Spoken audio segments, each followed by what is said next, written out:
Salut les cathos, aujourd'hui nous sommes le 10 octobre et nous fêtons Saint François de Borgia. Saint François de Borgia était espagnol et fils de prince. À peine put-il articuler quelques mots que sa pieuse mère lui apprit à prononcer les noms sacrés de Jésus et de Marie. Âgé de 5 ans, il retenait avec une merveilleuse mémoire les sermons, le temps, les gestes des prédicateurs et les répétait dans sa famille avec une onction touchante. Bien que sa jeunesse se passât dans le monde, à la cour de Charles Quint et dans le métier des armes, sa vie fut très pure et toute chrétienne. Il tenait même peu aux honneurs auxquels l'avait appelé son grand nom et ses mérites.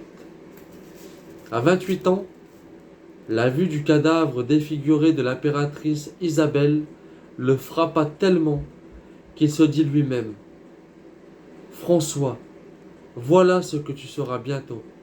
À quoi te serviront les grandeurs de la terre ? » Toutefois, cédant aux instances de l'empereur, qui le fit son premier conseiller, il ne quitta le monde qu'à la mort de son épouse, Éléonore de Castro. Il avait 36 ans. Encore dut-il passer 4 ans dans le siècle afin de pouvoir aux besoins de ses 8 enfants. François de Borgia fut digne de son maître saint Ignace. Tout son éloge est dans ce mot. L'humilité fut la vertu dominante de ce prince revêtu de la livrée des pauvres du Christ. À plusieurs reprises, le pape voulut le nommer cardinal. Une première fois, il se déroba par la fuite. Une autre fois, saint Ignace conjura le danger. Étant un jour en voyage avec un vieux religieux, il dut coucher sur la paille avec son compagnon, dans une misérable hôtellerie. Toute la nuit, le vieillard ne fit que tousser et cracher. Ce ne fut que le lendemain matin qu'il s'aperçut de ce qui lui était arrivé. Il avait couvert de ses crachats le visage et les habits du saint, comme il en témoignait un grand chagrin.